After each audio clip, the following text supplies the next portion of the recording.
তো আজকে বন্ধুরা বিটের পকোড়া রেসিপি নিয়ে চলে এলাম। খেতে কিন্তু দুর্দান্ত লাগে। বিকেলবেলায় এরকমভাবে বানিয়ে অনায়াসে খেতে পারেন। তাহলে চলুন কিভাবে বানালাম রেসিপিটা দেখে নেবেন। আর আমার ভিডিওটা যে যেখান থেকে দেখছেন তার জন্য অসংখ্য ধন্যবাদ আর অনেক অনেক ভালোবাসা।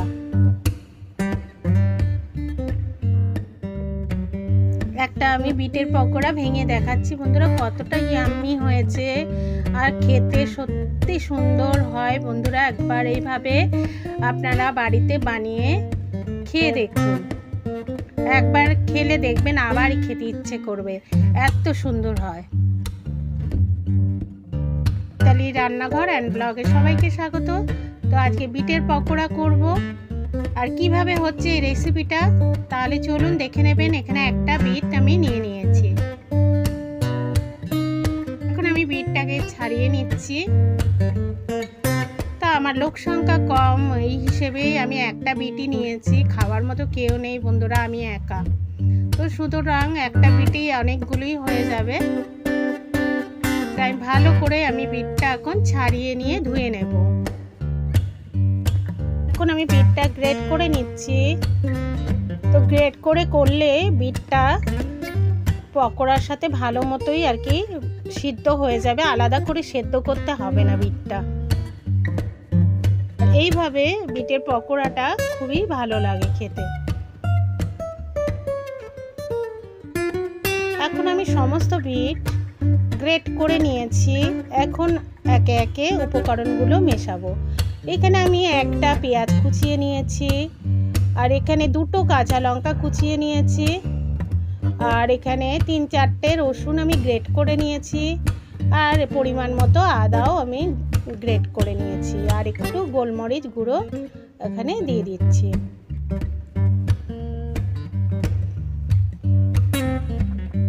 এখন আমি দিয়ে দিচ্ছি 2 চামচ পরিমাণ বেসন,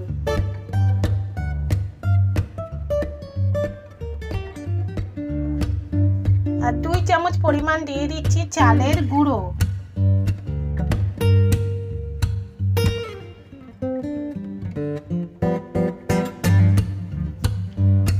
এখন সমস্ত উপকরণ ভালো করে মিশিয়ে নিচ্ছি।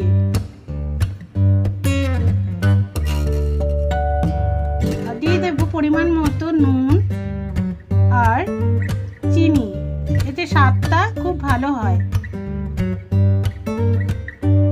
সমস্ত উপকরণ আমি হাত দিয়ে সুন্দরভাবে মেখে নিচ্ছি। তো এক ফোঁটাও জল লাগলো না, যেহেতু বিটের একটা জল ভাব বেরোয়, ওই জলেতেই কিন্তু ভালো করে মাখা হয়ে গেল।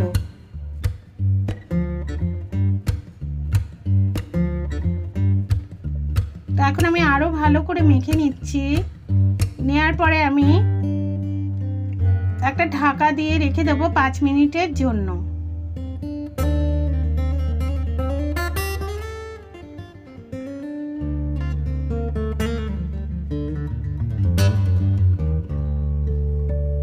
পাঁচ মিনিট পরে চলে এলাম। এখন পরিমাণ মতো সাদা তেল দিয়ে দিলাম। তেল গরম হয়ে গেছে। এখন তেলের মধ্যে একে একে আমি বিটের পকোড়াগুলো ছেড়ে দিচ্ছি।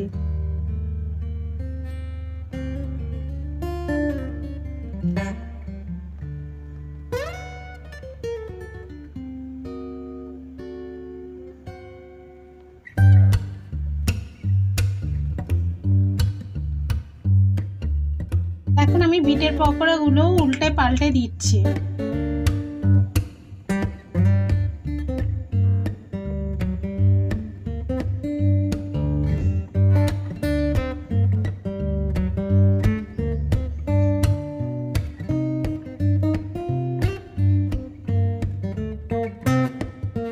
একবার দেখাতে চলে এলাম। বিটের পকোড়াগুলো এখনো কিন্তু হয়নি, এখনো যে মুচমুচে ভাবটা এখনো আসেনি বন্ধুরা, আরো একটু ভেজে নিতে হবে।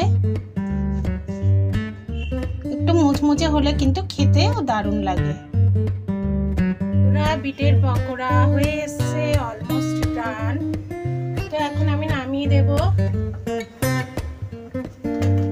দেখুন একদম মচমচে হয়েছে, কিন্তু আবার শুনে বুঝতে পাচ্ছেন একদম মচমচে হয়েছে বন্ধুরা। একটু আওয়াজটা শুনে বুঝতে পাচ্ছেন তো বন্ধুরা। এখন আমি বিটের পকোড়াগুলো সার্ভ করে দিচ্ছি। এখানে টমেটো সস, শসা, পেঁয়াজ নিয়ে নিয়েছি, আর এখন আমি সার্ভ করে দিচ্ছি। এইভাবে বাড়িতে বিকেলবেলাও বানিয়ে খেতে পারেন বন্ধুরা, অসাধারণ লাগে খেতে।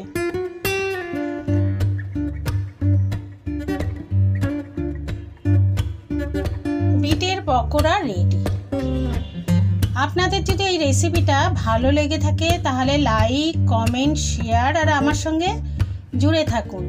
বেল আইকনটা প্রেস করে দিন, আমি যখনই রান্না দেব নোটিফিকেশন পেয়ে যাবেন। ধন্যবাদ। আপনারা সবাই ভালো থাকুন, সুস্থ থাকুন। আরেকদিন চলে আসবো আরেকটি রেসিপি নিয়ে আপনাদের মাঝে। আজকের মতো বিদায়, নমস্কার বন্ধুরা।